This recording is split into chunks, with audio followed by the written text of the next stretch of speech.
I welcome all my dear students in this yet another very important part of elective personality and teamwork. In this module, we will be learning about the different personalities and their homeopathic correlation. Till now, we have studied what is a personality, what is the structure of a personality, what are the factors affecting personality, how a personality is groomed, how a personality is affected. But what are the different types of personality?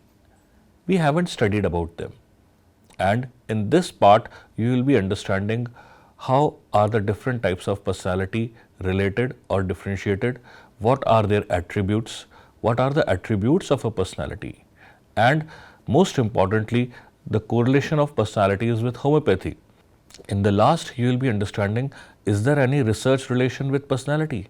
We are studying so in-depth analysis about personality. But is the today's research related with personality? Are diseases related with personality? We will be studying about all these things in this part of elective. So let's start this journey of personality, different types of personality and their homeopathic correlation. Students are always fascinated. They want to engage in knowing the personality. The concept of personality excites them. They want to know how do other people think, how do other people react in a situation.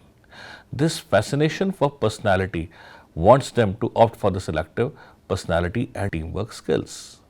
So now I would like to tell them again a recap of the definition of personality as per Aspendorf. He said that personalities are the collection of traits, or they determine the nature how a person will react to a particular situation.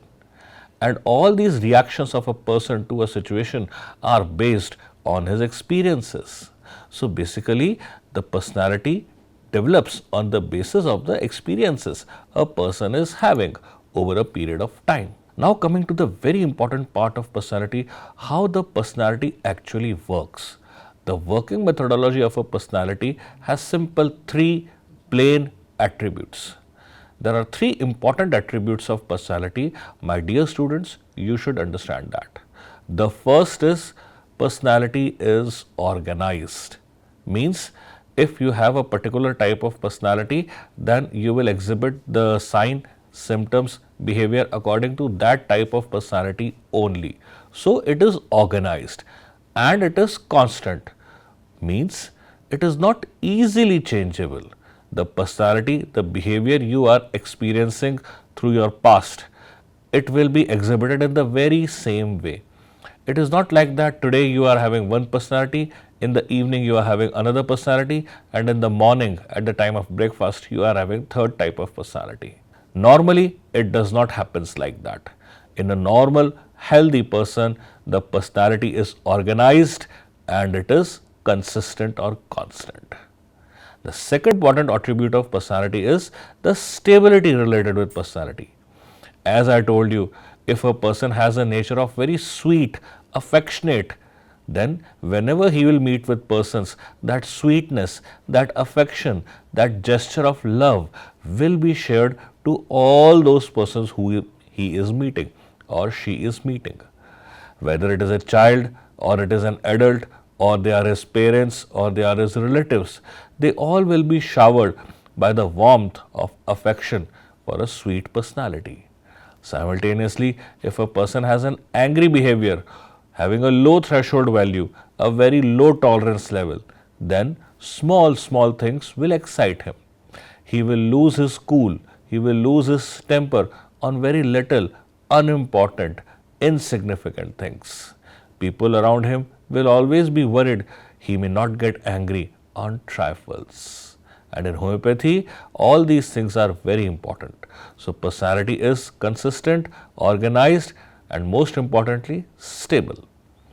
However, a very important thing at this point you have to remember that some conditions, in some circumstances, personality could be influenced by environment.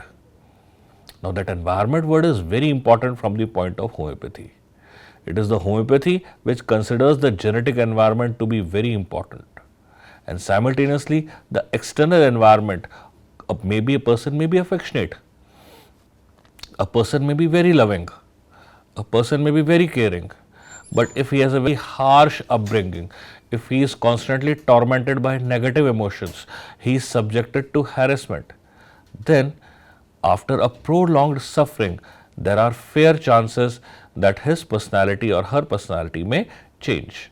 So, although personality is stable, but due to hormonal or due to genetic or due to environmental influences, personality can change. And it is because of the personality, as I told you, the behaviors are happening around you. Now we come to the four different parts of personality which we are waiting for. Usually, a person is a combination of all the four different types of personality. However, some part may be dominant in one, another part may be dominant in some other person. But every individual is an amalgamation, is a composite, is a mixture, is a combination of all the four different types of personality you are seeing on your screens. A person could be a director, a person could be a socializer, a person could be a thinker, a person could be a supporter. Usually personalities remain the same and constant, as I told you. A socializer will always be a socializer. But if there is a strong influence on his personality of environment, then he or she may change into any other personality.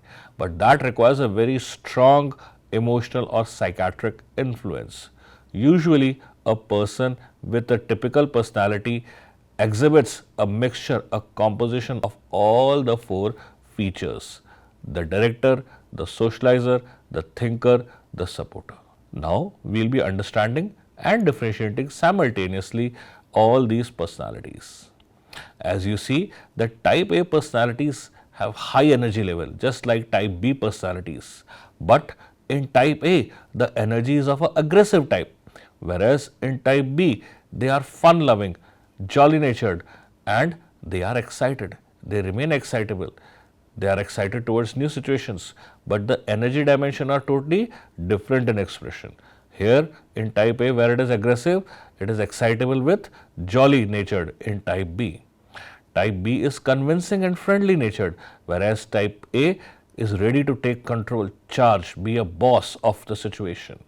Whereas type B, they are convincing and friendly when they interact. The friendly interaction is such that people love to sit with them. People are mesmerized by their behavior. People enjoy their company. And such a type of company, such a type of persons have this